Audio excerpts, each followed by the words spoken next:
Oh, yeah. Welcome in, everybody. We got ourselves another mock draft. Oh, my God. This is Cream of the Crop, a fantasy hockey podcast. Thank you for tuning in. I am your host, Blake Creamer. Please follow me over on X at Blake Creamer AG. You get your biscuits over there, all right? We're having a super time on X. Also, Apples and Genos has a Discord. You got to click the link in the description, and you can get in there. We've still got some best ball leagues that are running right now. So if you got that draft itch, you can get in there and scratch it, right? All right. And for this episode here, I've got my boy, a beauty, a fantasy legend, Josh Hutchinson from the A&G crew. Buddy, how you doing? Thanks for joining me. Hell yeah, man. I'm doing great. I'm ready to do some mocking. Oh, yeah. Hell to the yeah. We love mock drafts over here at Apples and Genos. Yeah. So, buddy, yeah, I've got Josh here to help me hammer out this mock. It's going to be good. That sounds weird, but we're going to go with it. I basically, you know what? I just want to see how Josh drafts so I can use it against him in some of the leagues that we're in together. That's sort of the thought here. So that's nice. Fair. Buddy, you drafting anywhere right now? You got any like slow drafts going or? I do. Yeah. I'm actually in 2 dynasty startups. I'm trying to get more experience in competitive dynasty just because I don't have a ton of experience in that. And I'm a commissioner of our listener league. So I need to kind of don't tell them that, Josh. What are you doing? No. Yeah, I know. But I'm in actually the Dauber Prospects report. I'm in a dynasty league through that. And then also the tier dynasty through Fantasy Hockey Life. I started in that just at the bottom tier. So I'm doing a startup there. So I've been drafted like crazy. I love it, buddy. Me too. I haven't seen you in any of the best ball drafts. You're not into those? Once after I was in the 3 of the first 4, and then after that I was in like fully in on these dynasty startups. So I was like, okay, I'm gonna dial back the best balls at this point. Makes sense. Makes total sense. All right, but we can't continue with the pleasantries here, buddy. We got to get the business. We got a mock draft here. So this right here is going to be, we did a Cats League draft. I did a mock draft there. Thank you, everyone who watched that on YouTube. We have a YouTube here at Apples and Genos as well, so check that out. And yeah, we'll be posting this on YouTube again and as a podcast episode, so definitely check that out. Today, we're doing a 12-team points league mock draft. All right, so it's a little bit different. To me, points leagues are a little less nuanced than category leagues. I think they're a bit more basic in a fun way. So I like points leagues as well. Let me tell you about the scoring really quick. So it's going to be Cupful, the Keeping Karlsson Ultimate Fantasy Hockey League scoring, but I did add power play points because we got to have some power play points in there. All right. So just for everybody's reference, goals, 4.5 points, assists, 3, blocks, 0.5, hits, 0.25, power play points, 1, shots on goal, 0.5, and then shorthanded points, 1.5. And with the Cupful goalie scoring, so it's 3 points for a shutout, 3 points for a win, 0.3 for every save, and 1.5 off for every goal allowed. Okay, that's how we do. We got to have some power play points in there. It's my only complaint really with the Cupful scoring.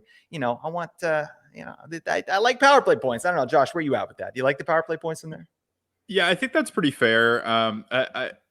In terms of Cupful scoring, I do kind of understand why they don't do power play points, just because it maybe overpowers some of the top tier players. Right. But I mean, not by much. It's like you're only really adding an extra point here and there. So I can see the argument for both sides. That's right. We got to get these units in there, these power play beauties. All right. So simple stuff here. We're going to do 18 rounds again, 14 active roster spots with 4 reserves. We're looking at 2 centers, 2 right wings, 2 left wings, 4 defensemen, 2 utility spots or skater spots, and 2 goalies. Josh is going to be drafting out of the 2 spot, and I'm in the 11 spot, and it's a snake draft. All right. We're doing that. And let me tell you about these beauties that are in here. We got 45 seconds to the start. We're cutting it close, but we're going to do it. The creamy beefers ride again. All right, I'm at number 11. Let's look at some of these beauties. We got Kreger AG. That's the Apples and Genos beauty. Craig at number 1. Josh at number 2. Reese's Pieces at number 3. No Regretskis except for that name. That's fine. Number 5, I've got a Raging Booner. I don't know. Yeah, I don't know what he's trying to get at there. That's fine. Get your fill up at 6. Nick Saucer at 7. Iba Kafoda at 8. We're going to call you that. Rich at 9. Optic Yami at 10. Myself at 11. And then the Kingslayer at 12. All right. And we got 8 seconds to start here. Who do you think Craig is going to take at number 1, Josh? Where are you at?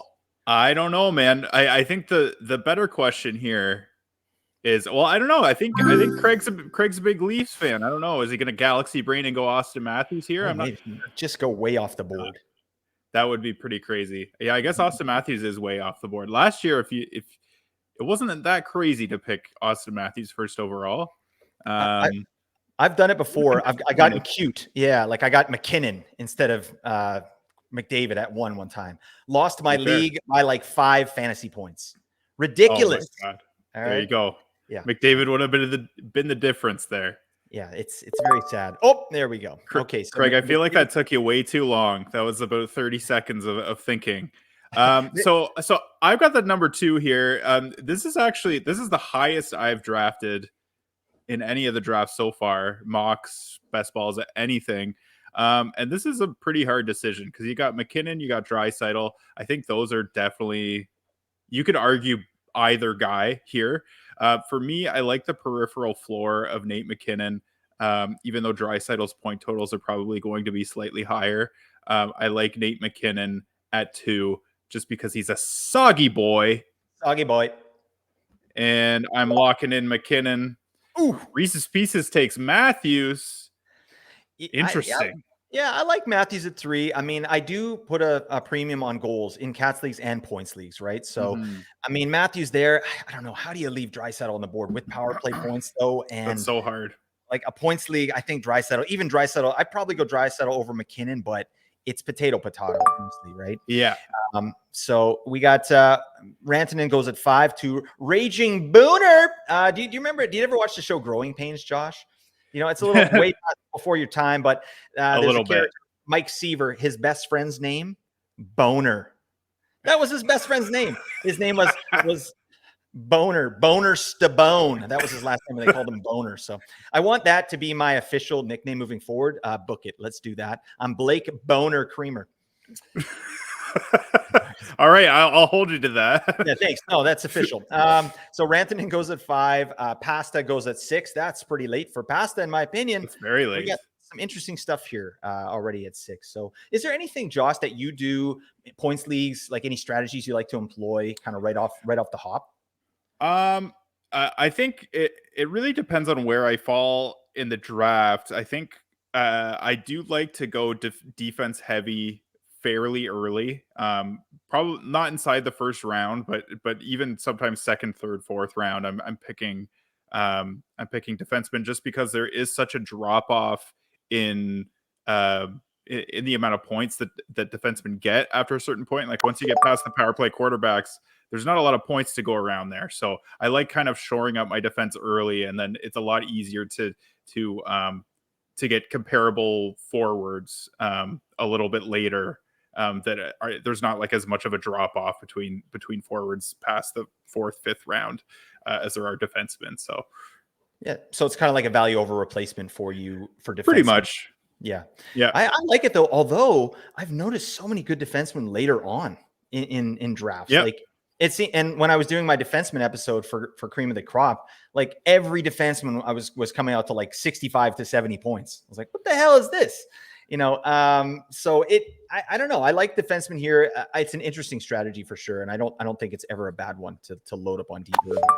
Let's just go here. So Nick Saucer took Cale Makar at 7. That's a little early, but I don't think you're ever going to be upset with that. Just like we talked about, value over replacement. Yep. There you go.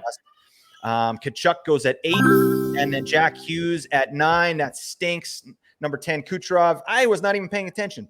So I got to take a look here. What are we doing? I think I got to go J-Rob here at 11. That makes total sense. I'm not messing around.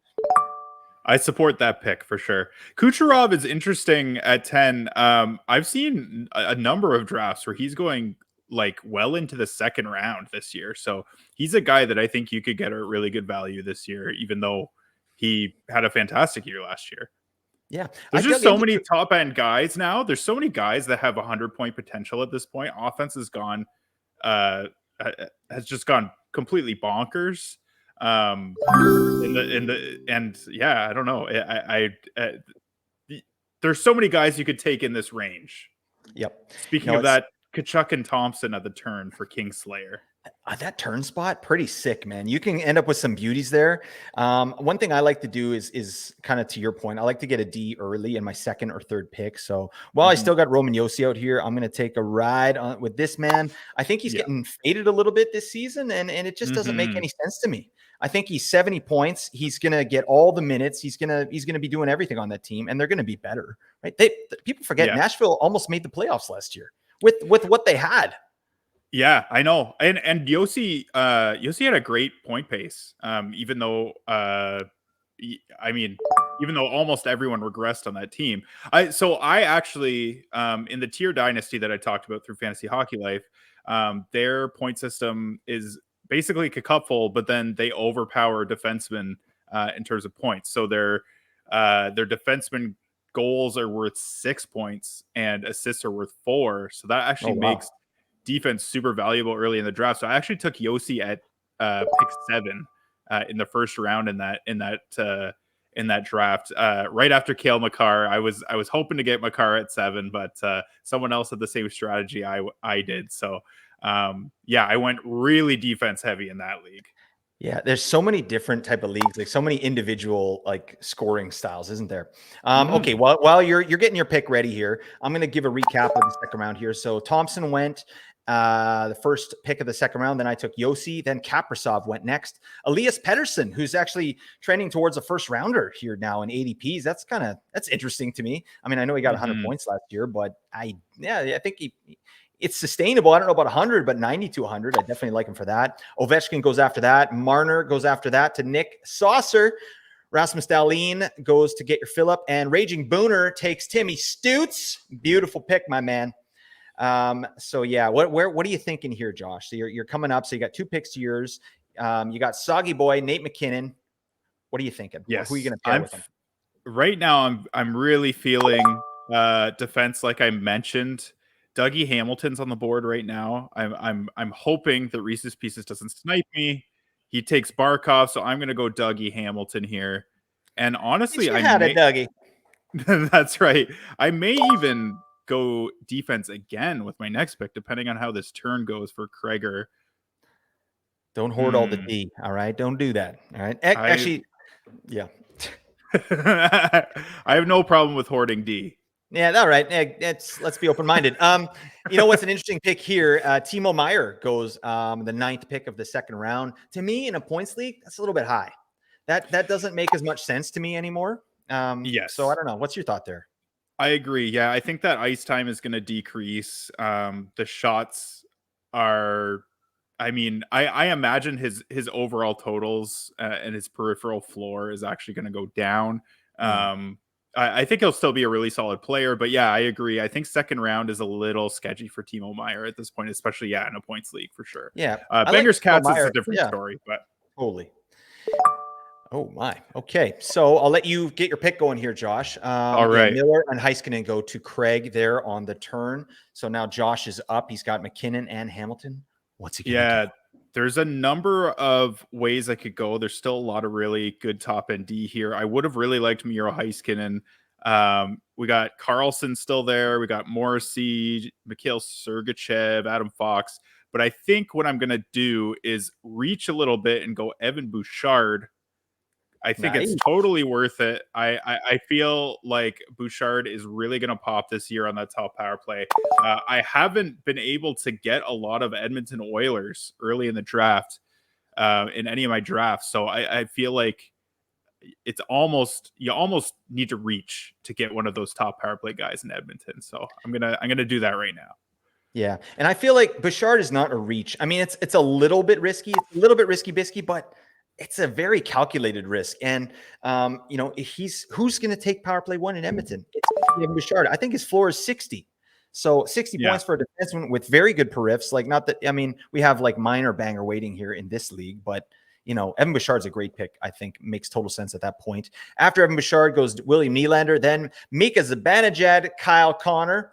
Are you Kyle Connor? And then Steven Stamkos goes after that. Maybe you can talk about some of those picks. I'm going to try and sort out what I'm doing here, my man.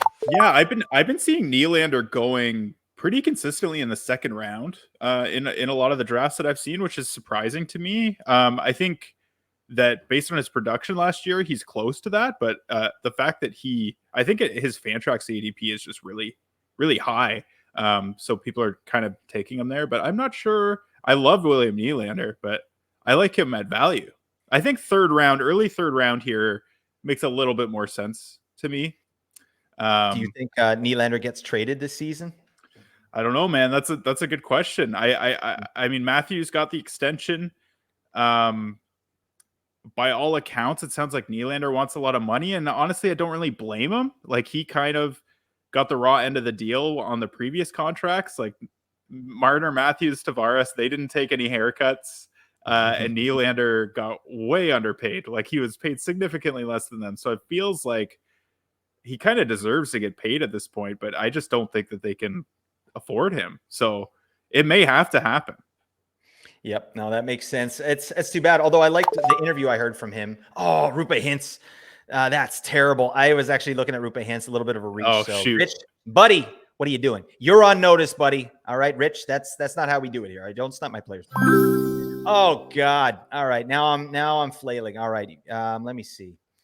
I like getting a left winger and a D to start because I found like close to the top of the draft there, top of the order, you're getting a lot of centers, right? So I've got left wing D here. I feel safe to take a center if I need to. Unfortunately, like the only one I like is, oh God, Braden Point, which I do like, but I don't know if I like him in the third round. Braden Point, come on. You know what? I might have to go with a defenseman here. This is terrible. 46, 37. Okay, you know what? I'm going to reach a little bit. What am I talking about? I'm taking Erik Karlsson. This is a guy I don't draft a ton here, but I just projected him out for 75 points. Yeah. I mean, if he plays 82 games, 75 points, that's insane. Oh, I like Quinn Hughes there. Quinn Hughes goes right after. I was looking at him, but his ADP was something like 50. So, all right, I don't know. What do you think about power play? With the power play points, I think Erik Karlsson is a pretty safe pick. Late third round, I think that's really nice. It's just he's been going earlier than that. So, but yeah, I like Karlsson where you got him. Who you got next here, Blake? Yeah, this is interesting. Well, first, Quinn Hughes, I like that pick for Kingslayer. Mo Seider in the fourth round? No. This is a points league, my man. In a points league, that's going to hurt. I think that's going to hurt you because I'm not even sure he gets power play 1 there in Detroit, right? And that's, we kind of need power play 1. Like, you still had Montour on the table, all those guys. So, Kingslayer, you have been slain. All right. Oh, dang. I'm going to take my boy, the bread man, Artemi Panarin, that points league beauty in the 4th. Yes, please. All right. Yeah, man. This man's he's on the hook for like 100 points potentially, right? A great team. Panarin, I love it. Shaved his head. He's looking streamlined. I think it's a nice pick here in the points league. Yeah, he's always near the top of the league in power play points as well. And that Rangers power play is pretty great. So yeah, I like that pick at that point. Panarin's a guy that I don't end up getting. I feel like someone always picks him before I do. You love Panarin though. You're a big Panarin guy. I don't love him, but he falls to me at value at times. And 4th round Panarin, that's value to me in a points league. Like, damn, what am I supposed to do? Like, you're looking at Tavares, which, he's going to fall off eventually. Nugent Hopkins is up here. Like, we know what he's not going to be able to do that. Evgeny Malkin. Yeah, no. Like, oh, I got my ADPs all messed up. There we go. I was going to say Malkin's ADP is pretty low. Yeah. I wouldn't take Malkin in the 4th round, but he's definitely not. Probably going to do pretty good. I don't know. So let's see. So, all right, let me recap here. So Rich took Rupe Hintz.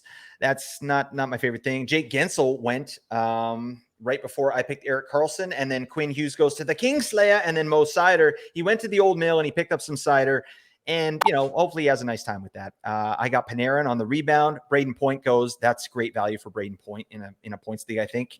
4th round Braden Point. Kevin Fiala goes next. And we're going here. John Carlson gets picked up as well. What do you think about John Carlson in Washington this season? Do you think he's at all, gonna like his power play 1 time maybe in flux, like with Rasmus Sandin there? No, I absolutely don't think so. I've watched Sandin for quite a few years, and not that he's going really high in drafts, but I think he's maybe slightly overrated. I know that he's finally getting a. At least in the fantasy hockey community, he's overrated. I don't think he's actually an overrated player. I'm up to pick here. Oh yeah, you go. You make your picks here. Yeah, you go ahead. Talk it out. I'm gonna go. I know you faded JT here. I feel like I'm getting Tavares in every single draft that I've done basically, but this is pick 11 in round 4. I gotta go Tavares here. Like this guy's a Ridiculous point per floor game on this man. guy. Yeah, ridiculous Yeah, floor.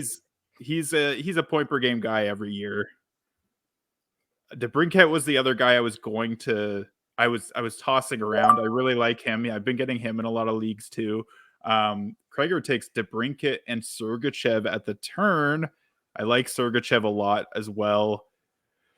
This How is about the tough. Sergachev-Hedman debate? Actually, I'll let you get on that after you make your pick here. Yeah, this is a tough choice at this point. I'm feeling got 40 seconds. There's a lot of different ways I could go with this.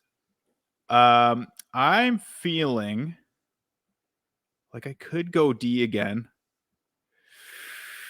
I'm You're looking not the pretty solid biggest already. fan. I'm not the biggest fan of the wingers that are here at this point. I think I'm gonna go. Oh man, but I'm not a big fan of the D so high. I think I'm gonna go Johnny Gaudreau. Johnson Gaudreau. Oh, a Johnny lovely. Gaudreau. I just think that he's gonna have a huge bounce back year. Like the fact that he's still got almost a point per game on a team that had literally no one all year. I'm a big fan of that. I just think he's gonna have a big bounce back this year. Yep. No, I love that. Johnny Gaudreau, great in points leagues. He's going to go a lot later in category leagues. No question about that. But yeah, so just to recap there, Sergachev goes first pick of the 5th round. Josh took Johnny Gaudreau. Svechnikov goes next. I think that's a good pick. I think he's going to get 70 points. Obviously, he's higher ranked in a Cats league, but he's getting that power play time. I think eventually Rod Brindamore is going to have to start feeding this man some minutes, like legit number 1 minutes. I like to think that. I don't know. Am I crazy or what?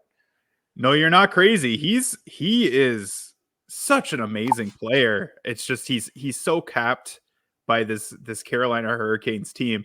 And speaking of the Hurricanes, Sebastian Aho goes next. I like Aho in the 5th round. I feel like he often goes higher than this, and I'm not a big fan of that. But Aho in the 5th round seems reasonable to me. Yeah, safest pick in Carolina, in my opinion. And look at this raging Booner. He's going all G. I don't know if we can condone that, my man. All right, Boone Jenner wouldn't do that. He would go 0 G. So he's got Shesterkin and Saros now. So he's locking that up. Yeah, that's crazy. Got a raging Booner for G's. Mike Seaver's best friend's name was Boner. I'm sorry. I'm a child. That's even as a kid, I'm like Boner. Oh my God. That's very weird. You ever just say like someone in your family, just look at them and be like, "Hey, Boner," and then they're like, and that's it. That's the extent of the joke. That's where I'm at. Oh man. Yeah, that's where I'm at in my life. So it's still funny. Yeah, that's right. It's good, clean fun, right? Well, maybe, yeah, maybe not. I don't know. Let's keep going. Brad Marchand goes after Saros. Then Alex Tuch. Alex Tuch's a player who is, I think, really underrated this season. I think that's a great pick for Nick here. I think Tuch is getting faded a little bit, but I dug into him a little bit. His floor is crazy solid. He's got decent periffs as well, and he's a staple on that top line, top power play. So I think it's a great pick there. And then Hedman goes afterwards. That's another good pick. I actually like Hedman over Sergachev this year. That's going to be one of my hot takes. I mean, it's a toss up really, but I think it's fair. Yeah. I mean, like Hedman's got a peripheral floor too. You don't know where they're going to go with this power play. Yeah. Like it could be that they put him right back up there. We don't know why they took him off. Like there's a lot of theories, but we don't actually know. So it could be he was struggling with an injury and they were just trying to limit his minutes. And now that he's healthy, they put him right back on there again. Ooh. Okay, Zach Hyman goes after Hedman. Evander Kane. They took a gander at Evander in the 5th round. Evander Kane in a points league. I'm not so interested in that. Shout out to Evander Kane. Creamy Beefers is up. I think I got to go with the center here. And someone I have my eye on, Nico Hischier of the New Jersey Devils. I like this, man. I like the way New Jersey plays. I want a piece of that top six for sure. And one thing about Heischer that I love, and this is something I've been getting into or trying to dabble into ever since I talked with Corey Schneider there, Josh, is like these micro stats, Yeah. transition play, rushes, zone entries with chances. And Nico Heischer shows the hell out when it comes to those statistics. So he's just creating offense really well. He's a young guy. That top six in Jersey is insane. So I like the Devils. I mean, that's not a hot take, but I don't know. What's your thought on Heischer here? Yeah, that's a great spot for Heischer. I think point per game is probably his floor. He's going to play on the top power play. New Jersey's just going to keep getting better. So I like. I'm surprised he fell this far, to be honest. Mm-hmm. Ooh, I don't know what I'm going to do here. So after I took Heischer, Okay. Vasilevsky goes in the 5th round. That's pretty nice. I mean, it's so weird to see these guys going that late, right? Like Vasilevsky and Shesterkin were like perennial first round guys. I'm so glad they're not anymore. But Vasi in the 5th seems like that's kind of nice value. I wouldn't do it, but it's good value. And then he takes Nuge after that, which I actually think is a really good pick at that spot because we know he's going to regress, but he's going to regress from a 100-point season. So what does that look like? Yeah. 70 with insane power play points? Like that's pretty damn good in the 6th round. Oh my God, I got to do stuff. You know what? There's a guy I've been really wanting, and I think I'm going to take a ride. Cole Caulfield. Boom. Yeah, I I like Caulfield here. Yeah, I obviously his advanced metrics show out what we like here at Apples and Genos, and I've got him for over 40 goals next season. I mean, not a lot of assists, but over 40 goals with ceiling for more. He gets a ton of ice time there, and I think that power play is going to be a lot better. So yeah, I got me some Cole Caulfield. Not too bad. There you go. I don't know. What do you? Dual eligible. He's gonna shoot the lights out.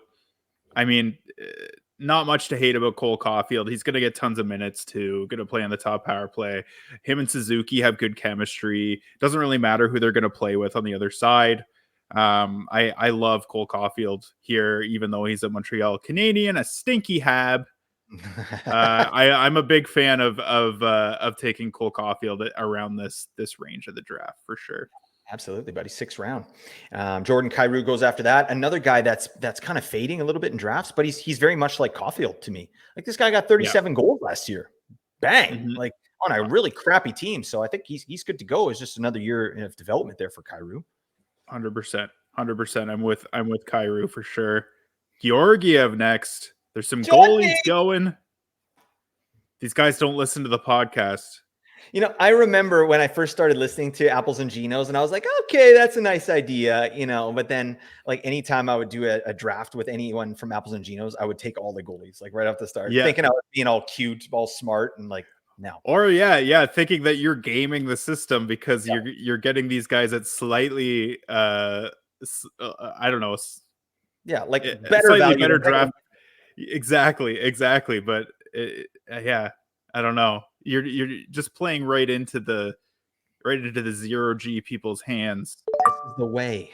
All right. 0G is the way, everybody. Come on. You got to get on board. All right. It's uncomfortable at first, but it's like a Band-Aid. You just rip it off.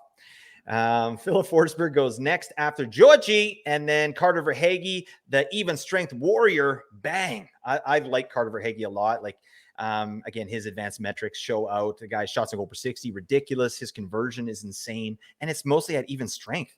Like I love guys that perform this well at even strength, because what happens if they get boosted to power play 1 or there's an injury? Right? Like I see him on power play 2 this year, but if there's an injury, he's going to power play 1, and this guy's a beauty. So yeah, I really like Verhaeghe. I like the Panthers in general. 100%. Oh, Pietrangelo goes to get your fill up. Konechny to Raging Booner. I like that pick here. He was kind of a guy I was tossing around with my next pick. So thanks for the snipe there, Booner. Dingus. What are your thoughts here? You got 2 picks. What are you thinking? I do have. Okay, well, I'm just gonna. I guess they can't hear me right now, so I'm gonna talk about Connor Bedard. Is an interesting conversation. We're late in the 6th round. I think this is where I'm gonna try and take a swing on Bedard if he doesn't get taken here by Reese's Pieces. Reese's Pieces always. Oh, Matt Boldy. Okay, I'm gonna go Bedard here. 11th pick in the 6th round. I just feel like his ceiling is so high. There is potential for maybe even a point per game rookie season from Connor Bedard. And at this point in the draft, it's just you just can't go wrong with that. I mean, maybe you can. Maybe this is a huge mistake, but he's not unlike a typical rookie. Yeah. No, I love the pick. It's a fun pick as well, but I mean 70 to 80 points. I think that's where we're going. Like it doesn't Yeah, matter. He's going to get all the minutes. He is him. And I think he's he's a lock for the Calder if he stays healthy. And who knows who else is going to come out of the woodworks there in Chicago? Like Lucas Pico could have a better season. Taylor Hall is probably, like Nate and I had a good conversation about him, kind of a resurgence probably this season, getting more minutes. yeah, Anyways, you're back up yeah. here. Where are you going? Oh man, so I was gonna go Adrian Kempe, but he goes off the board here. De Kreger, nice pick, Craig. Do I go D again? This is the thing is a little bit later than this is where probably next round there's a whole bunch of really great defensemen that go. So I'm wondering if I should reach for one. I don't have any right wingers, and that could pose a problem later. But you know what? I'm gonna go with Noah Dobson here. I'm going to reach a little bit. I really like Noah Dobson. His underlying stats blew me away last year, actually. He could be, if he wasn't playing in New York on the island, I feel like he would be close to one of the best defensemen on the power play in the league. He just has such a high impact on that power play. It's ridiculous. So not a guy that gets talked about a ton, but I really like Noah Dobson.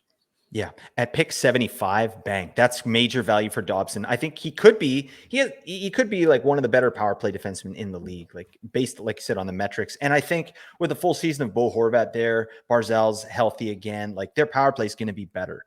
I like Dobson a lot. That's a guy I'm trying to target and I never get. It seems like a lot of smart fantasy managers 100%. It's like, damn it. I because I want to get him at value, but just a little bit of value, and it's just not happening. I have to reach if I want to get him. So there's a few guys that I have been a big fan of, and I keep thinking that I can wait to get them, and I've realized that I need to reach for some of them in order to get my guy, and he's one of them for sure. It's hard when you're drafting with apples and Genos people, right? Or just any smart fantasy managers. Just competitive leagues. There's a lot of really good players out there. So you're gonna have a lot of like-minded people. Absolutely. They must be in that apples and Genos Discord. Yeah. Yeah, that's right. That's right. Hop on in there to get all of the best insight possible and have the best discussions about fantasy hockey. That's how we get better. We get better together. Right, Blake? Allegedly, yeah. Yeah, that's right. Okay, I'll give you a recap here. The 7th round, Kempe, Dobson goes to Josh, Jonathan Huberdeau to Reese's Pieces. Great pick. I was looking at him. I was hoping that he would come back to me. He's going to be major value in drafts this year. Even Huberdeau in round 7, buddy. No, he's going to get I think he's going to get 25 to 30 power play points. He'll probably be back up around 80 points with decent periffs too. He hits. Brent Burns goes after that. Patrick Laine to the Boone Man. Dylan Larkin and Malkin go. Both good picks at that point in the draft. Malkin at round 7. Yeah. I love that he's not fading as much. Like he's not getting disrespected as much as he did last year. And watch, he's going to get injured like 3rd game in for half the season. So, but yeah. I got him in like the 10th round in the tier dynasty, which I found was crazy. I felt like that was insane value. It's a 16 team league. But I don't know if it's the age thing that people were scared of, but I'm just like, I'm trying to get promoted here. I don't give a fuck. Yeah, totally. How old people are. I'm getting a point per game guy at that spot. Oh, damn, that is a full snipe. I was going Ehlers, buddy, optic. Yeah, me. Oh, jeez, I wanted my boy Nikolaj. I don't like this. All right. Oh, I'm freaking rattled now. That show ain't no good. I'll let you think here, Blake. We had, so after Malkin, Sam Reinhart went, Charlie McAvoy, and then of course Nikolai Ehlers. So what do you think, Blake? Where are you going here? Well, I'm going to go with Jesper Bratt. This is not my ideal, but I mean, I think he has some room to improve on his 73-point season over the last couple. Again, top 6 in Jersey. I'm loving that all day. So I got Hischier and Bratt. That's not too bad, but damn, I really thought I had a good shot there at Nikolaj. So I don't like that.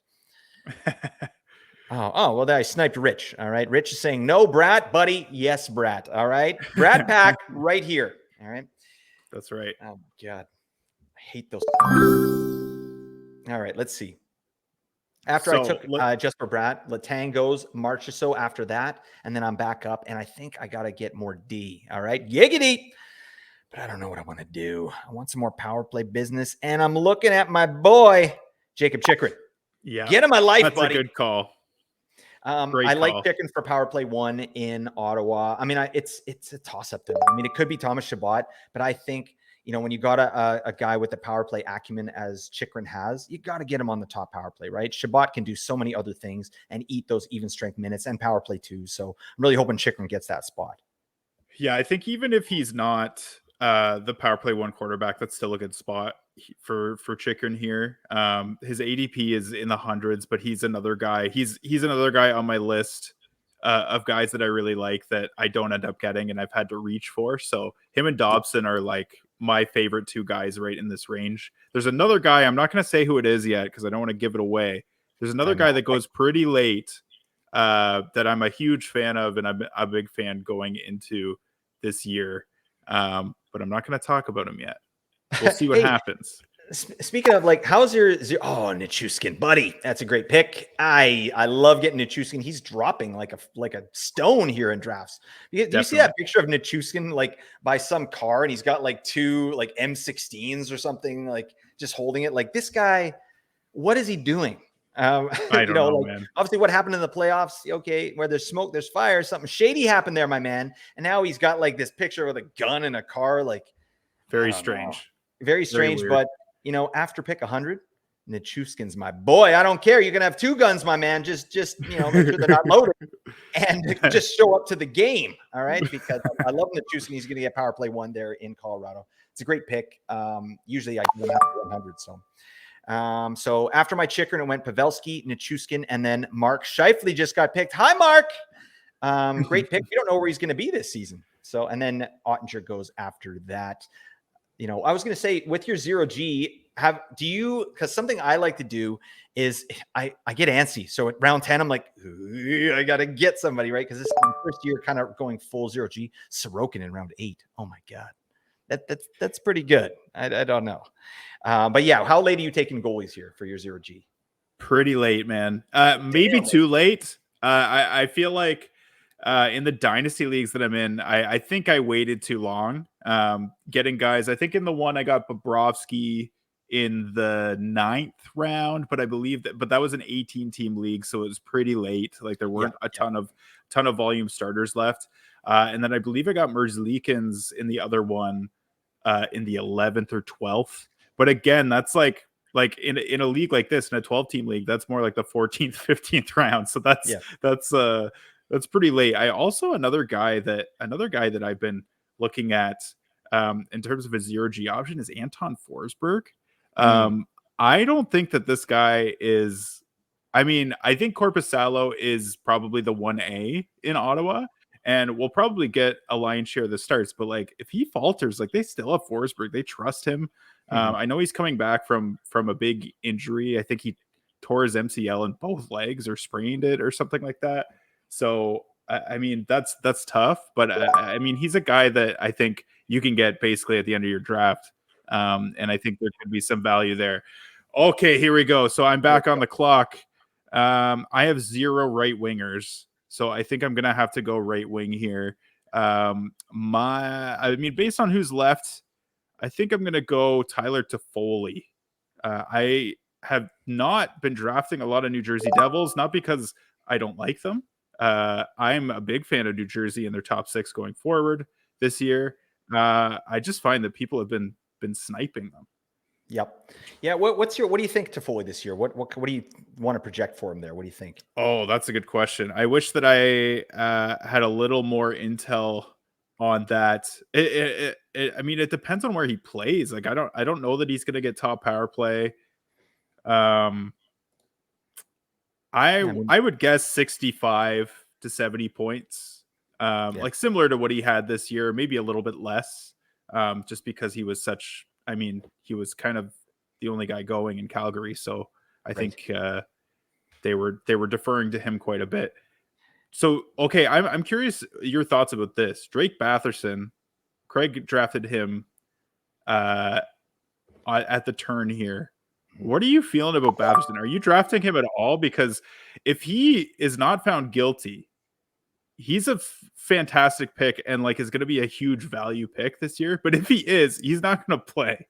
I So know. like I'm finding myself fading him like pretty hard. I faded him last year, and I'll probably fade him again this year. And even off ice stuff aside, I'm not convinced he gets power play one right off the bat. I think it's his, but with Tarasenko there, they could just as easily go him, right? So Yeah. and with the off ice stuff on top of that, like Batherson's a guy I'm sort of steering clear from. In a Cats league, I'm looking at him a little harder, right? But in a points league, no, I'm not into it. Bang. Okay, so Batherson goes, Martin Necas goes, and then you took Pavel Buchnevich. Tell me about that pick, my man. So I'll talk about that, and then I'll talk about the next pick. Pavel Buchnevich, I like him a lot this year. I think St. Louis is, I mean, I don't know that they're going to be better, but they still have all those offensive weapons. He'll probably play with Kyrou. He's going to definitely play with Kyrou on the power play. Buchnevich is a really efficient player. He just struggles to stay healthy. So at this range, I feel like he has close to point per game potential, and honestly, like a point per game pace is kind of expected from him for the most part. So I like him here. The next pick, Reese's Pieces took Seth Jones, and that's the guy I was talking about a defenseman that has been going really late that I'm a big fan of. I feel like people are fading him way too hard. I think he's going to be huge in Chicago this year. I think their power play is actually probably going to be pretty good. And he's going to quarterback that. He's going to play a ton of minutes. He gets tons of peripherals, and he has more people to play with. So he's going to be he's going to have a higher point total this year than he did last year, and he was no slouch last year either. Oh, come on! People keep sniping the professor from me. I want Mike Matheson. Damn it! Oh, they know, God. man. They know. This is the problem. This is the problem with having your voice out there talking about your strategy and talking about your boys. People are sniping you. I think Raging Booner is taunting you with his name. Yeah, you know what? That's hurtful. All right. But I'm gonna be all right. But it's gonna take a little while. So I gotta workshop that in therapy. Oh God, Mike Matheson. that stinks. Yeah, great pick there at pick 105. I love Mike Matheson this season. I've got him ranked higher than others, but I mean his floor to me is super solid. That power play is going to be much better in Montreal. I think I have him for like 53 points or something with like really awesome riffs, right? And again, Seth Jones, another one, Vince Dunn, another one, like power play one defenseman later on. Nate has talked about this, and I absolutely agree. These are guys that can just help you steal your league, right? Like get these power play one guys later on. So I like in this round here, those three guys, boom. Linus Ullmark goes right before me. All right, I'm ticked off, so I got to just go out and pick up my boy, Troy Terry. All right, I feel good about this. Troy Terry in a points league. I know, like, again, this is another guy I'm higher on than others, but I like him for 70 to 80 points. He's the power play guy there. So, yeah, he just does a lot of things.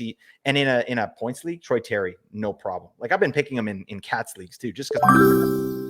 Oh, God. All right. Zuccarello goes, then Jared McCann. Oh, man. Do I need to look at goalies? No, there's a ton of goalies left. All right. I'm going to leave that, and I'm still going to get the biz here. But now I'm a bit rattled. All right. I don't mean to pressure you to not pick a goalie, because I know you're a big 10th round goalie guy. Oh, yeah. But for me, okay, well, you know what I got to do? I got to take Vinny Tro. That's just solid right there. I got to take Vinny Tro. I wouldn't feel good about myself otherwise. I'm not hitting a goalie every 10th round, but it's at the 10th round where I'm looking at the goalies and I'm going, okay, who's going to be available that I like? And there's still a ton. So like these guys all have goalies, right? I don't think they're going to be taking goalies. So some of these guys can get back to me. That's what I like to do, is just look at the board here and see what's going on. Like these guys just pick goalies. They're not going to pick another one. These guys got these. I doubt they're going to pick another one so early. So we'll see. And I know Josh isn't picking one. So we're good there. Yeah, no, not this guy. We'll see. Did Krager take one? No, he's going 0G too. So we'll see what's up. We're representing here the Apples and Genos crew. Thank you, Krager, for your service. All right, that's nice. So let's recap here. We haven't been recapping, but whatever. We're doing our best. All right, come on. It's hard. Morgan It is. Riley next. Yep. After your Vinny Tro pick, Morgan Riley in the 10th round, I think is really nice. He's been getting faded really hard this year. Drew Doughty's a guy that I was going to go for next. So thanks a lot, Rich. Dingus. He goes next. I think people are there's kind of a D run going on right now. This is the time where all those ADPs are kind of bottleneck for defensemen. So a lot of defense tends to go like right around like the 8th, 9th, 10th round. You just So got to that's go. why I like going early.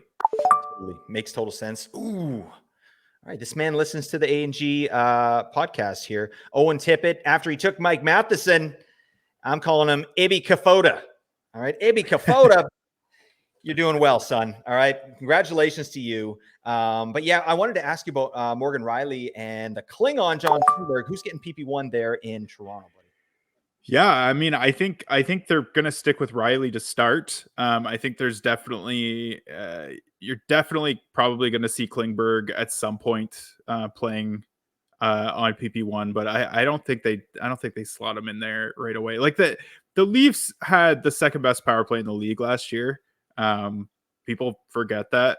And Morgan Riley was on it. I mean, there were times he was injured for a good chunk of the year, but like he showed right out in the playoffs so hard, and like was arguably I think their best player in the playoffs. And I just don't think that punting him off of PP1 is really the right way to go, even if you have a guy that's as offensively talented as John Klingberg. All right. 2 picks to you. So I'll give this a recap while you're thinking of your pick here. So it's gone Jared McCann. I took Vinny Tro, Morgan Riley, Drew Doughty in the 10th round, Owen Tippett, Elias Lindholm, Trevor Zegras, Jacob Trouba, Rasmus Anderson, Aaron Ekblad.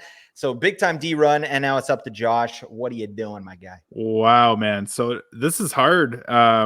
There's a lot of defensemen.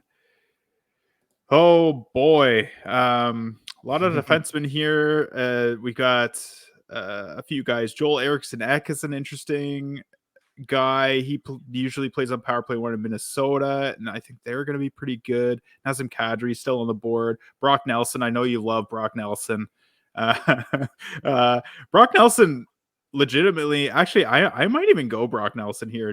I'm finding myself picking him up around this range, and sometimes even later. Actually, you know what? I'm gonna fade him a little bit. Okay. I'm gonna fade him. Maybe you can get him on the way back. Yeah, there you go. I'm gonna go. I'm going Dylan Cousins. I gotta get someone on that Buffalo power play, and I'm gonna take Dylan Cousins here for one of my skater spots. Love it.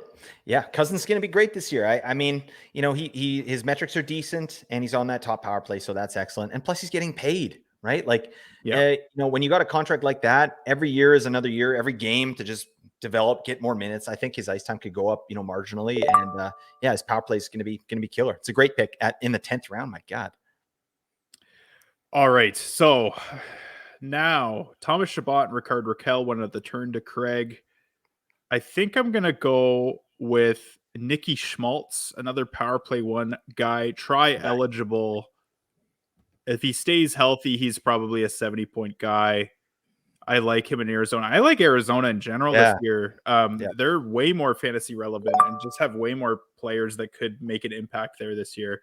But Nicky Schmaltz, he's been my guy for quite a few years now. Oh no, your boy Kuzi. I thought I could get him. They're taking all my boys. Not my precious. I wanted Kuzmenko there. Damn it. He's going to be great in a points league. Nick Schmaltz, great pick in a points league. I forget about that man because I fade him so much in Cats leagues. Like there's, he's 70 points for sure. But I mean, that's not a guarantee and on a bad team. So, but in a points league, love that. He's not going anywhere on power play 1. And he's their line is cooking right now. Keller's gonna, I think, do even better this season. So Oh, God, let's recap. Okay, Thomas Chabot went, Nick Schmaltz to Josh, Joel Eriksson Ek, Reese's Pieces takes a ride there. Yeah, he's getting buku power play minutes. I just did a Yep. projection on him the other day. He plays like 3 minutes and 30 seconds on the top power play there. So he's Yeah. good to go. That's a good power play. So it's a great pick. Big Koozie, I think he's good for 68 points. That's what I projected him out. So in the 11th round, 68 points. Lovely. Justin Falk, nice pick. Devin Taves, Nate. There was an interesting conversation. Nate is big on Devin Taves this year. He's got him for over 50 points. Again, I got him for a little bit less. I think I have him for less than 46 or whatever it was there. I don't know. Where are you at with Devin Taves this season? He's hard to predict because, I mean, he's going to play 5v5 with Makar. So I think just by osmosis there, you're gonna get some points, and I think he seems to be there. If Makar is to go down, he seems to be their next guy up on the power play, unless they decide to go Bowen Byram this year. But yeah, I don't know. Wow, Rusk, Lehkonen, Josh Norris, Tyler Bertuzzi, a lot of big value names here in the 11th round going off the board. I was looking at Norris there. That ticks me off. Oh, God. Just getting rattled again. I still need a D, but I don't know. Let's see what we can do here. I think there's still some value to be had out here. 38 seconds. All right. You know what? I'm just taking a look at my queue here. Oh, God. That stinks. All right. I'm going to take Matty Barzal. That's it. Barzal, you're on my team. Thank you for your service. Again, this guy's getting faded like crazy. Dual eligibility, I love that. Plus, if we're saying Dobson's going to be better, Barzal's going to be better, right? And I think he'll go to the right wing there with Bo Horvat. Boom. Okay, it's time to take a goalie. Vanacek went. Pavel Zacha went. I'm taking my boy. I've been taking this guy religiously. Philip the Thrillup Gustafson. Let's go. I like this pick a lot in the 12th round. I'm taking my first goalie, and I'm happy about it. I mean, he's a 1A there in Minnesota, but the starts he does get, I think, are going to be elite in terms of the statistics that he brings. So I'll probably be looking at more of a workhorse type goalie for my second pick. But I like Philip Gustafson, and then if he really takes the reins there in Minnesota, blast off time, buddy. I'm loving this, man. What do you think? What do you think about Gus? Yeah, Gus is great. He had a fantastic year last year. Yeah, I think 60-40 is probably the way they're going to go. Maybe closer to the end of the year. Well, into the playoffs, I think he'll probably be their guy. But yeah, it should be interesting going forward. I think once Fleury inevitably retires, a Gustafson-Wallstead tandem is going to be interesting. It'll be interesting to see how that goes and who takes the reins eventually, because Wallstead's such a highly touted goaltender. I was talking to Victor Nuno, and he just mentioned off the cuff that Minnesota is holding a crazy amount of dead cap, like paying off some players. Yeah. I think it's like 14 mil. So they're right up against it. That's insane. That's cap hell right there. So yeah, that's why they haven't really been able to do anything in the off seasons or even at the trade deadline. They haven't been able to upgrade. They're a good team. It's just, yeah, they've got the Ryan Suter and Zach Parise buyouts that are just like destroying them. Unreal. And it's unfortunate because I think they could be a contender potentially if they were able to add like another piece or two. All right, let's see what's up. So I'll give a little recap here while Josh is looking at his picks. So Pavel Zacha went first pick of the 12th round. I took Philip Gustafson, and Gus we trust. Then Tom Wilson goes next. Anze Kopitar, again, just Mr. Dependable, right? In the 12th round. I think he's good for like 65, 70 points again. Then Ilya Samsonov went after that. Bo Horvat, get the hell out of my sight after that. And Tarasenko, 7th pick in the 12th round. Major value. Major value there. I like that. And then, Raging Booner is going crazy on the D. That's a weird sentence, but he took Mackenzie Weegar there. And then 2 picks till you're up, Josh. What are you thinking? I'm feeling so I still have a D spot left after all of my talk about going heavy D early in the draft. I got three big PP1 quarterbacks. Now there's 2 guys that I'm looking at that I'm kind of tossing around. One of them is Gustav Forsling, who is a 5v5 god.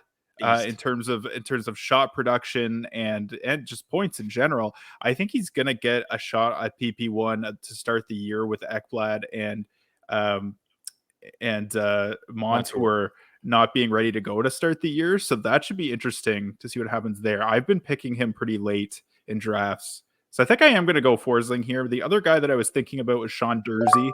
I think he's going to get PP1 at least to start in Arizona. That's what it's sounding like. So I don't know. Maybe I get him after the turn as well. We'll see what Kreger does here.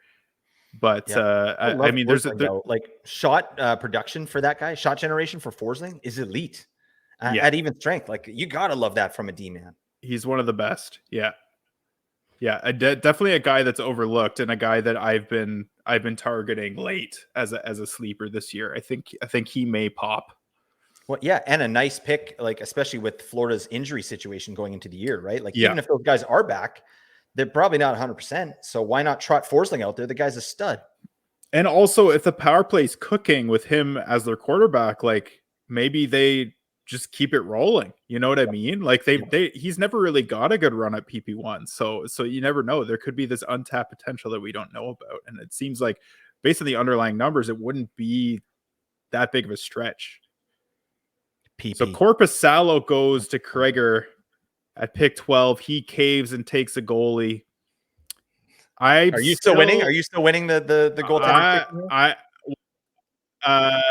Reese's Pieces has not taken a goalie. Oh, and he is the only one here. He might be the only one. Actually, Ibik Fota. Oh no, he took Samsonov. So I think we might be the last two. Oh, no, Nick we're the last two. Oh no, he got Ottinger. So, yep, there we go. So I'm gonna keep the 0G chicken going. I'm gonna go Sean Dursey here. Shore up my defense. There we go, Sean Dursey. I'm a big fan of Dursey. I haven't been able to get him late. I've been fading him a little bit harder than I probably should. But yeah, I'm a big fan of him going forward. Tristan Jarry goes next to Reese's Pieces, so I win the 0G chicken. We have a wiener. Tristan Jarry in the 13th round. My God, that's an amazing 0G pick. Pick. I like him better than Korpisalo there. I do like Korpisalo, Craig. So it's a great pick. But Jarry, I mean, with EK65 there in Pittsburgh, like their window's still open. I think Jarry, he's sometimes boom or bust like during the game, but he's going to get a ton of starts. I think it's a great pick there. Barbashev goes after, and then Brock Nelson, the grumpiest man on earth. Cheer up, my man. All right, that show ain't no good. And then Brandon the Bagel. Hagel, what do you think about Hagel? What do you think about Hagel here after his signing? I haven't talked too much about that, but do you like Hagel in Tampa there? I think I do. Like, I think the fact that they've signed him for so long and for such big money means they really believe in him. So I mean, he's got to be PP1, right? Like he's got to be that fourth forward there. There's not really a lot of other options other than. Yeah, no, like he's a guy on PP1. So it's just a matter of whether or not they want to split up that top line or load up the top line or put him with Kucherov and Point. And if that's the case, then I'm huge on Brandon Hagel. Like could be 70-point guy this year, 60 to 70 points. So yeah. I don't know. We'll see what happens there, but they seem to really like him. So I think I would be investing in Brandon Hagel in any league that's not a cap league. Yeah, I like Tampa better when they put Stamkos on the second line there. I've had some conversations about this, but last season he played most of his time even strength with Braden Point and Kucherov, which seems like a plum spot, right? But I just think they're oh, damn it. This guy sniped me twice. Like hard. Byram is who I was looking at here. Oh man, this guy Rich, buddy. You're getting. You know what? We're punting you right out of the A&G Discord. All right, book it. All right, Josh, back me up on this. Yeah, you're gone, buddy. You're gone. All right, that's can't be sniping. Can't be sniping Blake like that. No, snipe the hell out of me. All right. Well, that show ain't no good. I think. Oh damn. I'm looking at. I like Jamie Benn at this point, 155. I like Jamie Benn for the power play floor, that's right? Great. But I also like Nazem Kadri. Like and they're not two guys that are on my list here either. But Jamie Benn at 155, that's starting to look like value to me. Yeah. Oh God, but he's gonna fall off eventually. Damn it, 28 seconds. Oh, you know what? I'm gonna take Ben for the dual eligibility. I think that's okay. Let's do that. I think maybe not 30 power play points, but 20 to 25. Yeah, I think so. Yeah. Those two are probably a wash, honestly. Like, so I think Jamie Benn, there's Kadri. Kadri goes at the turn there to Kingslayer. Kadri and Ryan Hartman. God. Oh, sheesh. Okay. You know what? I got to look at D here. That pisses me off so much. You know what? I read a really interesting interview with Brady Tkachuk the other day. He was saying that Jake Sanderson is the most underrated player on their team and is so valuable to what they're doing over there.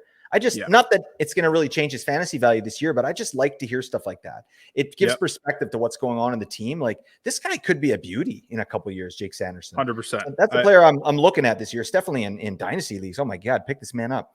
Yeah, if their left side wasn't so stacked, I think he would have a lot more potential this year. But yeah, that's all I'm hearing about Sanderson is that he could. Oh, you take Shane Gostisbehere. I love Gostisbehere late in the draft. I know. Yeah, just Byram though. Damn it, I do. I think that Sider will get power play 1, but I think it's like a real short leash, and it could be like a 55%, 45% situation there with Gostisbehere being able to take over at any point. Like, if you bring a player like Gostisbehere in, it makes sense to put him on power play 1. They did it last year, getting Sider off the power play 1. So I don't know. I think at this point in the draft, it's nice. He's going to get some power play time and some power play points there, but I wanted Byram. Damn it. Yeah, I don't think you can go wrong with Gostisbehere here in the 14th round. He's probably the best guy out there, to be honest. Like, looking at the names that are left. Yeah, I'm definitely the biggest fan of Gostisbehere. Hampus Lindholm goes next to Optic Yami. Dylan Strome to Richie Rich. What do you think of Dylan Strome, man? I just do not draft this guy. Yeah. And it's not for any reason. Yeah. No, I'm with you, man. Sometimes there's players like that. Like, it's kind of a no thought to me, right? Like, third liner. I mean, I don't know. Does he get run on the top 2 lines? He's not getting power play 1. So I don't know. It's like third liner with power play 2. What the hell are we doing here? If he gets up in the top 2 lines, then okay, that's nice. But I'm not too interested other than that. Boone Jenner. Okay. You know what? That's fine. You can snipe Boone Jenner from me in a points league in the 14th round. I think Jenner's good for 55 points this year. I always I did my projection on him, and granted, with him, I probably reached a little bit on some of the numbers. Like 200. Yeah, I'll just put that out there now. Look at my projections. Boone Jenner got a little bit of love. He got the Blake bump here. All right. But I had him for 250 shots, 100 hits, and 100 blocks. Bang. That's 100 blocks. He was on pace for it. He was on pace for that. So anyways, I love Boone Jenner. I'm not going to talk about that man anymore, but you think about your picks here. So 14th round, sorry, you're up. I'll let you talk through your pick, and then I'll give a recap of the round here. So I'm going to go goalie here. Now that I won the 0G chicken, it's time to pick a volume starter. There's still quite a few. We got Gibson, Carter Hart, who I'm not really stoked about because I mean, there's trade rumors, there's allegation rumors. Karl Vejmelka's here, Sergei Bobrovsky, Ville Husso, Elvis Merzlikins, Thompson, Binnington. I'm going to go Jacob Markstrom. I think he's going to have a bounce back year. Buddy. I think the 14th round for Jacob Markstrom is really strong. Darcy Kemper went right before Markstrom, which is that's a great pick in the 14th round for Reese's Pieces. So he gets the Pittsburgh-Washington goalie tandem. And then Bobrovsky goes to Kreger at the turn. Buddy, got a goalie run going on. Yeah. I love Markstrom for 0G this year. He's a volume starter. We got, I don't think Vladar is going to take his minutes. I think it's going to be, probably Dustin Wolf if Markstrom starts fading, right? But he's going to get 60 starts, I think. And he can't be as bad as he was last year. And plus Calgary was such a good environment for goalies. He just played like crap. Yeah. Yeah. 100%. Now I'm back up. Luke Hughes at the turn, along with Bobrovsky for Kreger. I'm going to go. So Vejmelka is an interesting choice because I think Arizona is going to be better this year. Mhm. I'm just a little wary of him. He's gonna get a ton of saves though. Oh, Yep. that's tough. Philip Grubauer is another guy that I like, but you know what? I'm gonna go for Melka. I'm just gonna go for it. Karel Love it. Vejmelka. I have not drafted him at all in any of my drafts yet, but I'm feeling Vejmelka right now. I don't You, know. you- I'm you're feeling it, feeling feeling froggy. Yeah, there you go. feeling the veggie boy. And then Tony D'Angelo goes right after. Aiden Hill goes the fourth pick of the 15th round to no regretskis. Buddy, you won't regret that pick. All right. That's interesting there in Vegas. I think both those guys are good 0G options, but we don't know who's going to get the starts. Yeah, Who do you that's think? interesting. Man, I don't know. I felt myself. I feel like Aiden Hill has been going considerably before Logan Thompson, and I'm not sure that that's the right play. Right. I know he got the contract, but I mean, Thompson was the guy during the regular season last year. It may be a 50-50 split. I Mhm. don't know. We'll see. We'll see what happens. But Yeah, it's interesting. But how would you go from a guy that basically won the cup for you or helped was a big yeah, factor in winning the cup for you and be like, okay, you're back on the bench, buddy? Like, I don't know. I yeah, yeah. feel like No, you you're paid him. right. I don't know. I might go Hill to start, but like with again, like a short leash, like could be like a true 50-50 kind of situation in there. So I think you'd probably want to handcuff if you're going to take those guys. Yep. Okay. All right, we got Keandre Miller, Matthias Ekholm, Adam Larson, Max Pacioretty, great pick in the 15th round, in my opinion. Torrey Krug, Jake Sanderson. It's like they were listening to us. And now you're back up, Blake. There's a huge D run here in the 15th round. Oh my Tons of God. D going off the board. Tons of D. You know what? Why the hell is Nick Suzuki still here? I don't like this Yeah. man, but why is he still here? Yeah. This makes no sense. I feel like I have to take him. Do I have the room here? I can't do this right now. Yeah, I feel like I got to take Nick Suzuki. It just makes sense. So I'm going to do that. That's Because absolutely the best right player pick. available. What are we Now doing? you have the Suzuki Caulfield stack, which I really like, especially if you don't have to pay a ton for Suzuki. Mhm. So I'm a big fan of that for you. Yeah, I like that. Matty Duchesne goes next. Is that Duchesne again? Yeah, he goes next. I don't really like Duchesne this year at all. I think it's a great move for Dallas to pick him up, Yeah. in real life, but I don't think fantasy wise we're going to be giving a crap unless somebody gets injured, right? My Yep. thoughts there, but the dual eligibility is nice, actually. Oh my God, I got to think about what I'm doing here. I got to get my second goalie. What the hell am I doing? All right, that's enough of that. All right, let me look at this. What the hell? So yeah, there's quite a few goalies still left on the board here. It depends on what you want, man. Do you want a volume starter on a shitty team, or do you want a guy that may not get as many starts on a team that's maybe a little bit better? I know I want a volume starter, but I don't think I'm going to get one. So, like none that I'm really excited about. So I think, who's someone I've been actually pretty high on, and not because of any other reason besides the team he plays for, Phoenix Copley. I'm going to Yeah. go Phoenix Copley here as my second goalie. I just think his only competition is Cam Talbot. And I'm not real confident in that either. I think it's Copley's crease right now. It could be a 60-40 as well, but LA in terms of their goalie environment, it's ridiculous. They're a very good defensive team, Yeah. and now they've got PLD in there, who I think is probably going to help that situation as well. I like LA as a team, and so when I pick goalies, I'm looking at the team environment and their defensive team. Oh, Husso was there. Oh, okay. That might be a little bit of a miss on my part. I probably should have taken Ville Husso there, but I for some reason I wasn't seeing that. Yeah, I think I would have liked Husso better there, but that's fine. I'm taking Copley. I'm taking a ride with Copley. I feel good about it. Devin Levi went next to Nick Saucer. What do you think about Levi? I'm not confident Yeah, that he's going to start with the team. It's just And a he's swing. been going around this range, and I just don't think that I'm willing to bet on that, especially not yet. Yeah, I mean at this point, you're fine. You're in 0G territory. So if he doesn't get the start, you just kick him to the curb and you pick somebody else up. But I mean, the upside's there. It's great. It's a great team, and if he gets run there, but they have three goalies, right? You know, Yeah. I don't know. And Ukko-Pekka Luukkonen is pretty good himself, right? He established himself last year.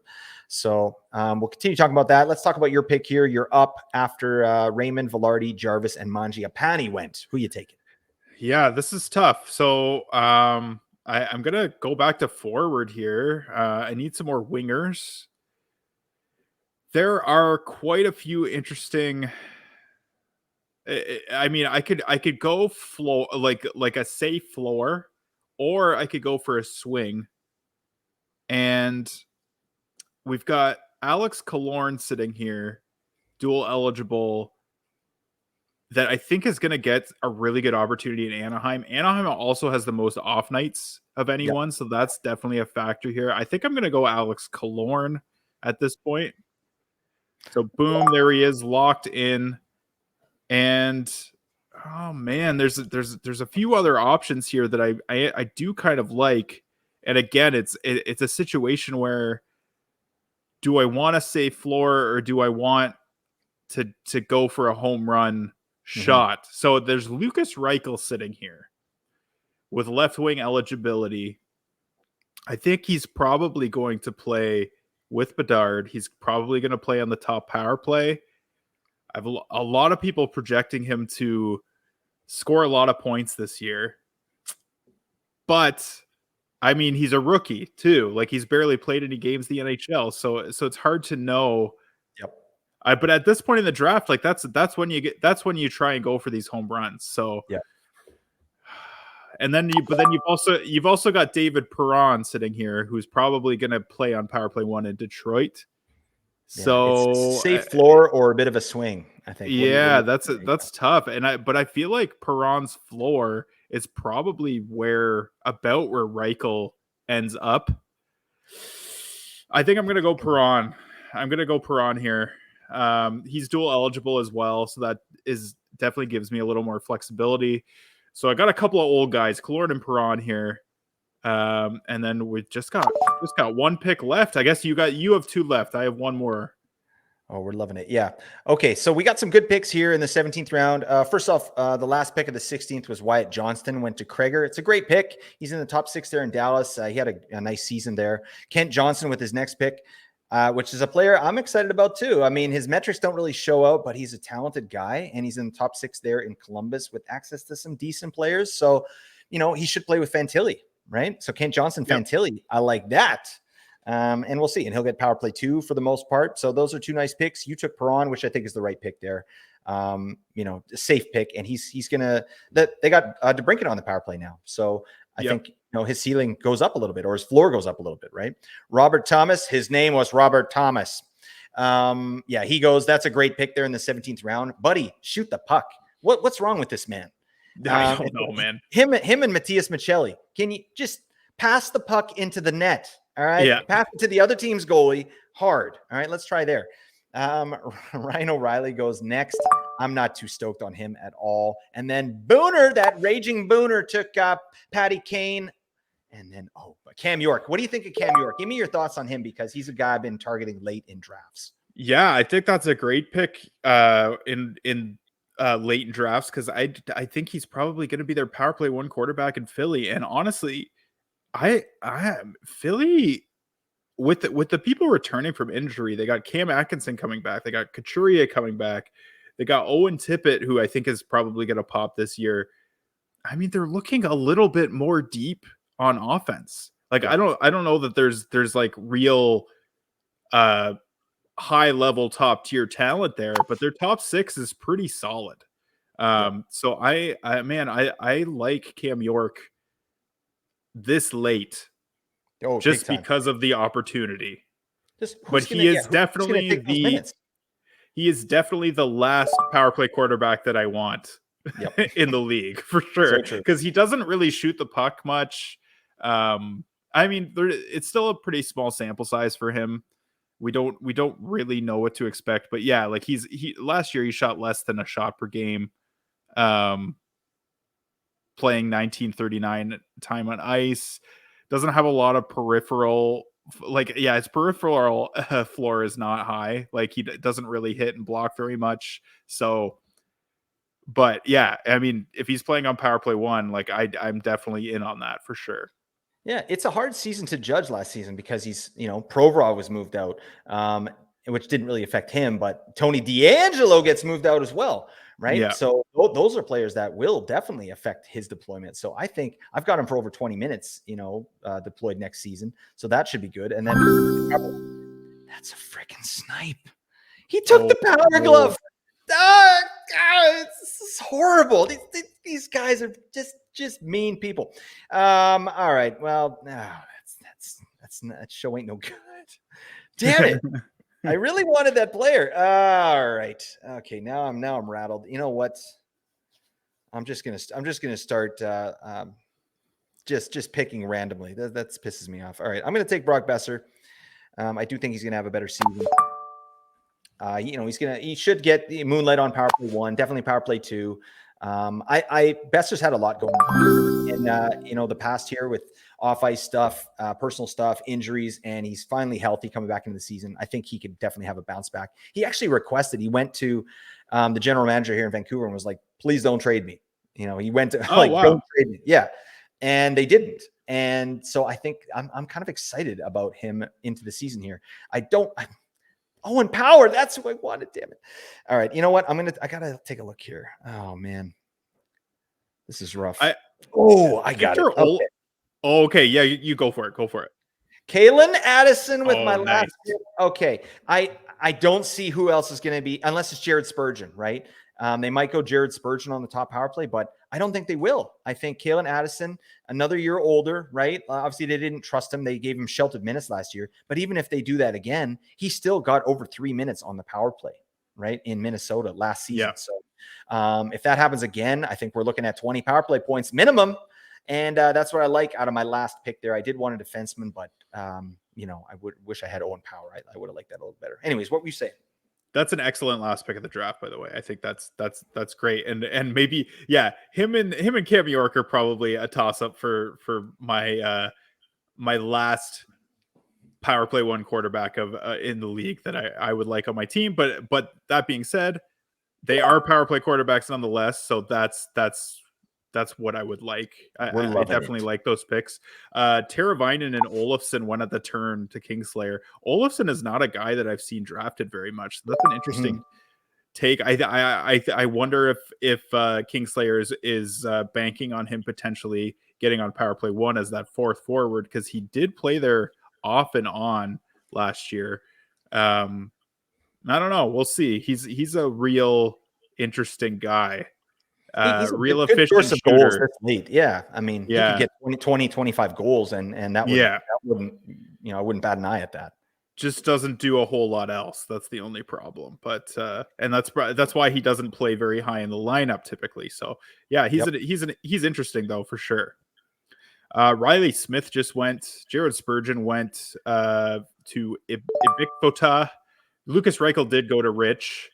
Binnington goes in the last round of the draft. That's crazy. Then we've got Jason Zucker and again, Evgeny Svechnikov. I don't know if that's a joke. Maybe that might be a joke pick. I don't know. Yeah, I imagine so. But I'm going to go with Ross Colton. He's still here. Yeah. Last pick of the draft. I got to go with Ross Colton, the A&G staple. I got to get one of those guys on my team. He's dual eligible, and I like him a lot in this spot. I love that. Yeah. What do you think Colton's going to be doing this year, just points wise?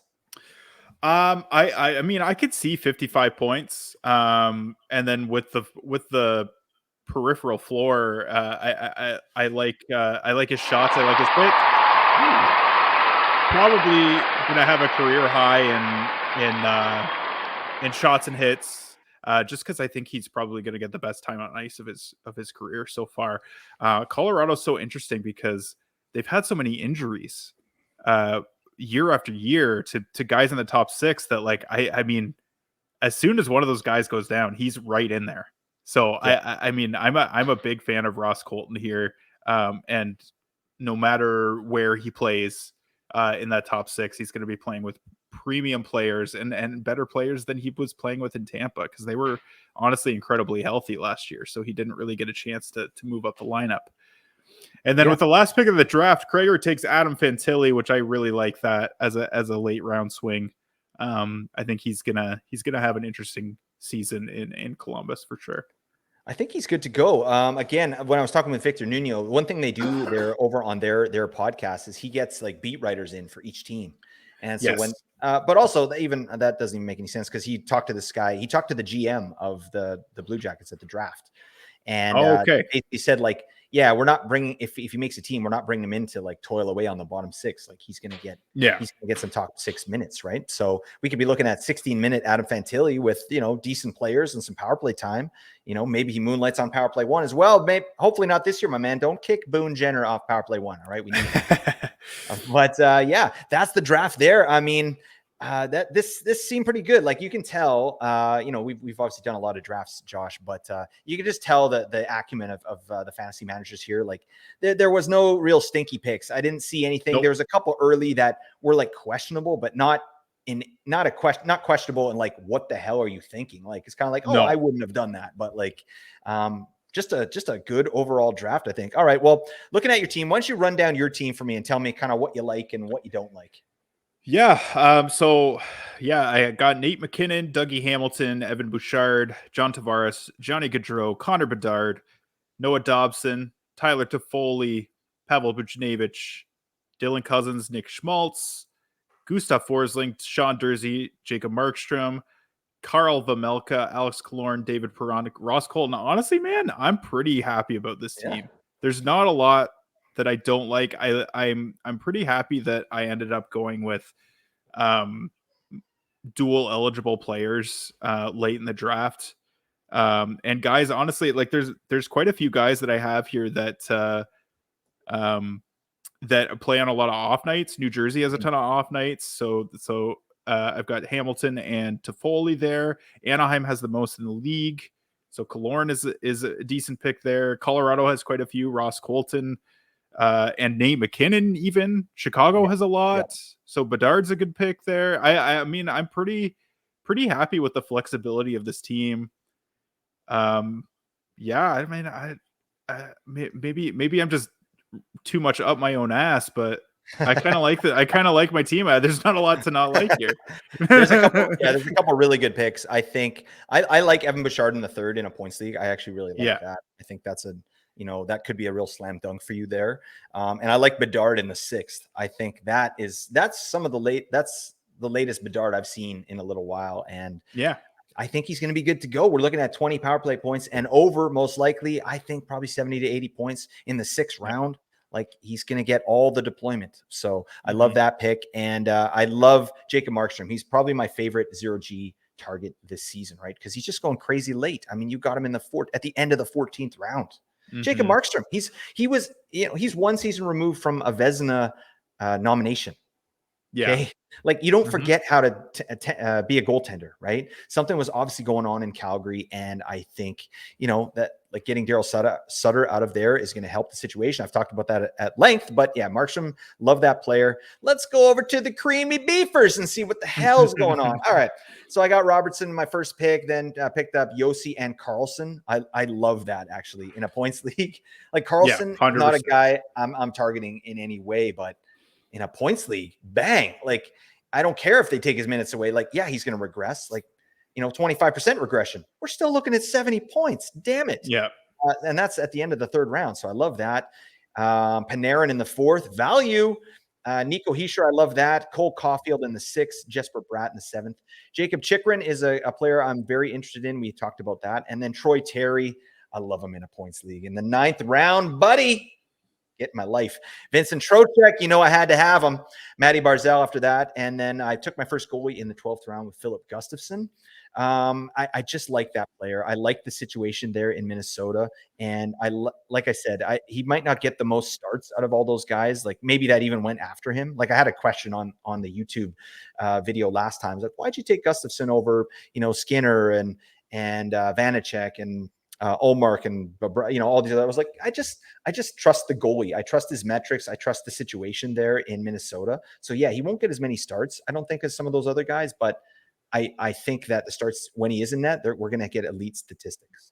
Who knows, right? Like the flower of Marc-Andre Fleury is like 38 years old. Like Mhm. they might want to just like really, really take it back, like make him a true backup. Like, what if we get a Sorokin situation with Gustafsson this year where he actually plays 60 games? Bang. Yeah. That could be a league winner right there in the 12th round, in my opinion. So I like that. I like Philip Gustafsson. I've got him pretty much everywhere.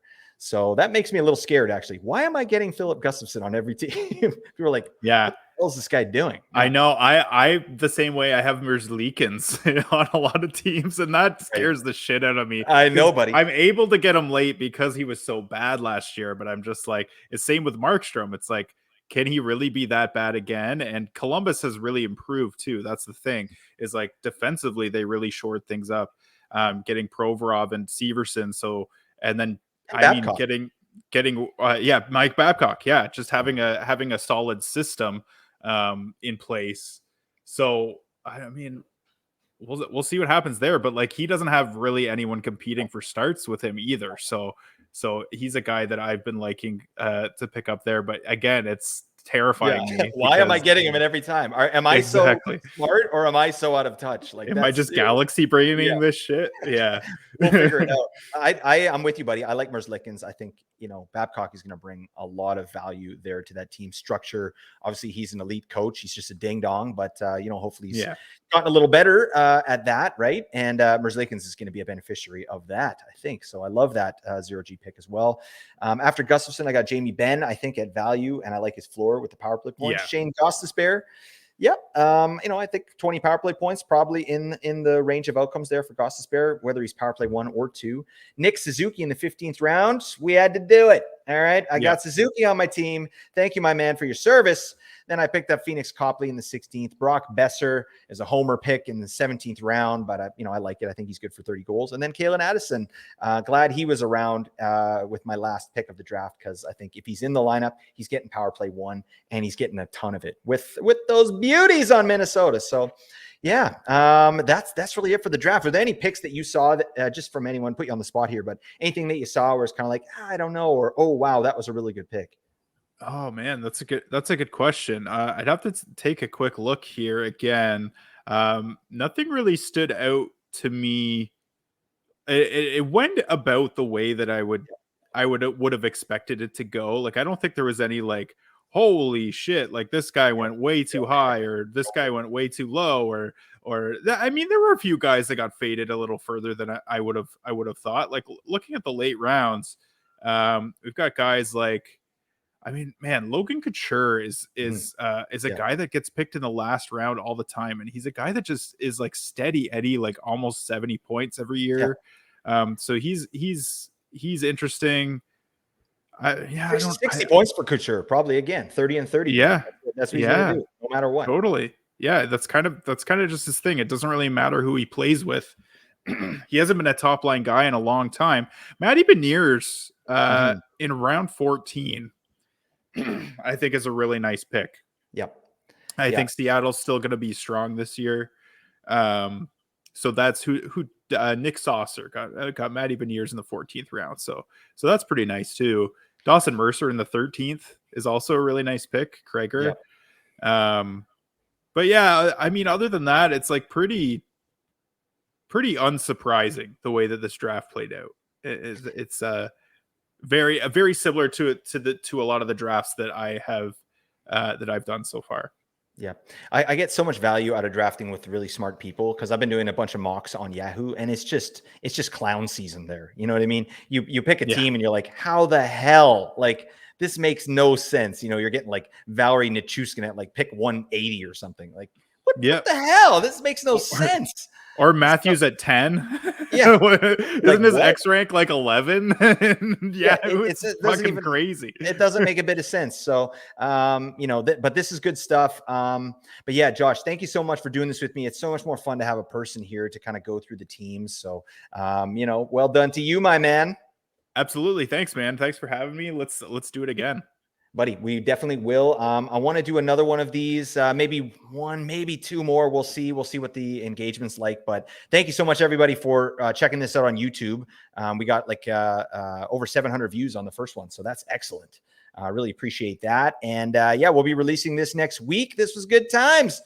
But that's it. We're going to be doing, I got with Cream of the Crop, I got a couple more ADP battles locked and loaded. Plus, I'm going to do my top 10 goalies, which really is not going to count for a hill of beans. All right. Because I don't even analyze goalies, but, you know, we're going to do that anyway. You know, Nate and I have a episode planned where we're going to have a special guest and kind of really target some 0G guys here and see what's what. Okay. But that's all for today, everybody. Thank you so much for listening. Celebrate your day. Bye for now.